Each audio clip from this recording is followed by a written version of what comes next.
Hey guys, it's Becky. Welcome back to my channel. I have a homeschooling video for you guys today and hopefully it will be helpful. Homeschooling YouTubers talk a lot about curriculum, what they've chosen and what they like, but very few people talk about what they don't like and why they don't like it. So today I thought I would do a video sharing with you some of the curriculum that we have used that we will never use again. Now I say that loosely. I mean, things could change and maybe they just could completely change their curriculum, but if the things remain the way they have been, the way they were when we tried them, I would never purchase them again. We stopped using them for a reason and I thought I would share that with you guys. So if you want to hear the curriculum that we will never use again, then stay tuned. So the first curriculum that I would never purchase again is the Knotgrass America the Beautiful History curriculum. As a company, I love Knotgrass. I think they have a really amazing company. I love their return policy, and that's how I learned that I love their return policy, because we returned this curriculum, I think over a year later, and they took it back. But basically it was, I think, the first history curriculum that I got for my oldest daughter when we first started homeschooling. So we pulled her out of public school in the middle of 4th grade. So it was probably 5th grade that we started this curriculum, and it looks beautiful. It's just so boring and so wordy, and I don't know. She just hated it. I hated it. And I know history can be wordy. I understand that. I know there's a lot to tell because there's a lot of history, but I think the way things are presented can make a big difference in whether or not you just find yourself reading the words or looking at the words, but like letting it just go right back out, you know, like not absorbing anything. I just think it was really, really dry. And so we put it on the shelf not long after, you know, she started using it, and it sat there for a really long time. And I think I was cleaning the homeschool room probably that summer, and I found it and I was like, I wonder if I can still return this. And I looked on their website, and unless they've changed anything, they may have, but they took it back. So I was really excited to get my money back. And I don't mean to say anything bad about the company. I think they're a great company, and we loved their Draw to Learn series, but their history curriculum was so boring, and I would never use that again for my kids. Speaking of history, the next curriculum that I would never use again is the Good and the Beautiful's history or the Good and the Beautiful's science. Now I did a whole video about why we stopped using the Good and the Beautiful's history, so I won't go too into detail about that, but long story short, it's not chronological. It jumps around. I know they come back later and like pick up other chunks of time, but to me, it's crazy. Like, it'll go, year 1 is like, you know, this chunk of time and this chunk of time and this chunk of time. That's chronological. But then you're skipping huge chunks. And then this year 2, you go back and you maybe visit those chunks that you skipped. Why not just do it all in a row and not be like back and forth like that? That drove me crazy. So I feel like the year that we did the Good and the Beautiful's history really set us back, because so little time was actually discussed, like so few detail was discussed about each thing that we were talking about, that we did just enough to keep us busy, but not enough to really learn that much, I think, if that makes any sense. So did not like their history, and I will never use it again. Their science, I think, is a great science curriculum if you want to be the one to have to teach science and you want to be very involved in every lesson. I personally feel like I pick and choose which subjects I want to be really 100% invested in, and science is not one of them. At my youngest daughter's age, science is not a top priority for us anyway, because I'm still really focusing a lot on math and language skills. So science is kind of a second tier choice in my opinion anyway. But I'm gonna choose to spend my, you know, dedicated time with her on things that are more important, like history and like grammar.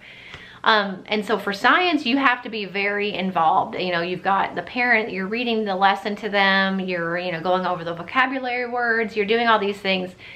That's just not the way that I wanted to teach science. Even though I think the science curriculum is beautiful, I think the pages and pictures are beautiful, it's not the approach that I wanted for science. So if you don't mind being very involved in every single science lesson, then you would probably like the Good and the Beautiful science curriculum. But for me, it was a no-go, and I don't plan on ever using it again. Something else I don't ever plan to use again is the Iew Writing Curriculum, Institute for Excellence in Writing. My oldest daughter did that a few years ago, and I found that it just killed her creative writing voice. I understand the point of it, like they were trying to get you to pay attention to how many ly adverbs you had and how many transitions you used and, you know, whatever. But I just felt like it picked and picked and picked and picked until your writing was just like completely stifled, because you had to make sure in every paper that you had a certain amount of adverbs and a certain amount of this and a certain amount of that. And she started to not like writing when she did IEW, and like I said, I feel like it also stifled any creativity in her, because she was so focused on making sure to hit all these checkpoints you had to hit that she wasn't really just letting writing flow, if that makes sense. So would not ever use IEW's writing curriculum again. Something else we'll never use again is Apologia Science. Now, I love the concept of it, and my oldest daughter used it all through middle school and high school. And for her, it worked out okay. But it is entirely, I mean, it is a very, very wordy curriculum. It's kind of like I said about Knotgrass. I feel like it's very dry. The textbook is very dry. There is an activity manual that goes with it, that's fine. You know, there's the questions and answers, and there's, you know, hands-on activities and stuff, but the textbook itself is very, very wordy, even the younger levels, and I just think it's really dry. And so for my oldest daughter, that worked out okay for her. It didn't really affect her one way or the other that it was that way. For my youngest, and if you have a child who maybe gets bored easily, or who gets overwhelmed by just huge pages of tiny print and just lots of words and crazy you know, definitions, then you're probably not going to like Apologia even in the younger years, because I think it's just a lot of words on the page. It's a lot of really hard words. You know, it's science, so there's a lot of scientific words, and I just feel like it's overwhelming. So I will not use Apologia ever for my youngest daughter. Two other things that I tried with my youngest for spelling that we will not ever use again is Spelling UC and All About Spelling. I hate to say that about All About Spelling, because I love the company in general. We used their reading program with my youngest, and she used all of their levels, and I think it's an incredible reading program. She did it start to finish. She's a great reader.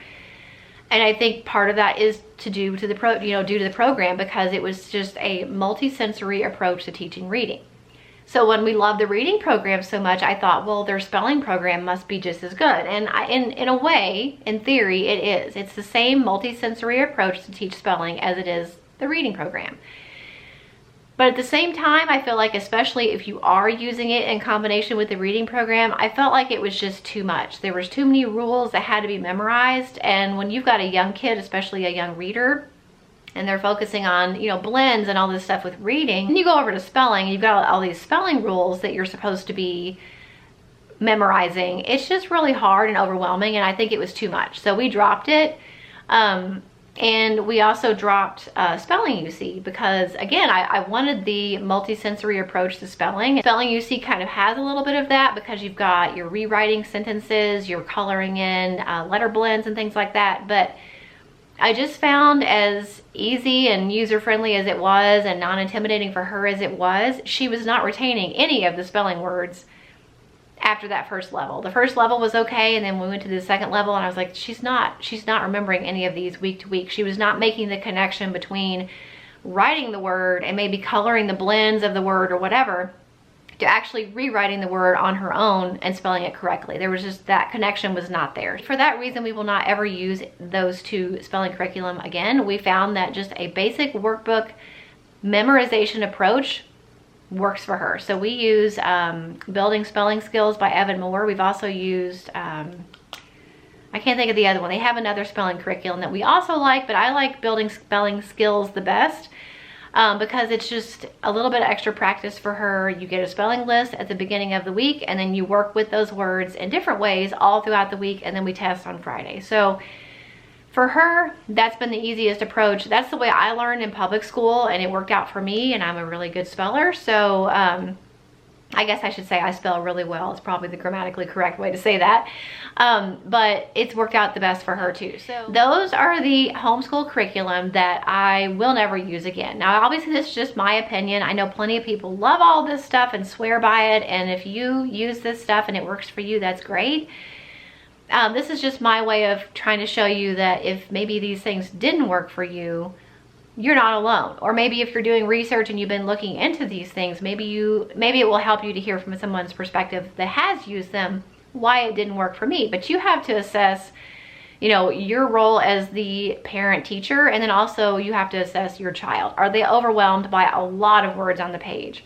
Are they overwhelmed by a lot of spelling rules that they have to remember? Or do they maybe not enjoy writing that much? Or are they a reluctant writer, and maybe something like IEW, where they have all these things they have to, you know, to do every single lesson, would that be stifling and overwhelming for them and make them hate writing even more? You know, you have to decide. You know your kids best, so you have to decide. So take this with a grain of salt, but I thought it would be helpful. If it was, make sure you give it a thumbs up. Also, don't forget to check out my playlist in the description box, my homeschooling playlist. There are so many videos in that playlist that I've done over the last 8.5, 9 years of homeschooling. So there are curriculum choices videos, homeschool curriculum reviews, tons of different videos to help you out on your homeschooling journey. So make sure you check out that playlist, and I'll see you in the next video. Bye.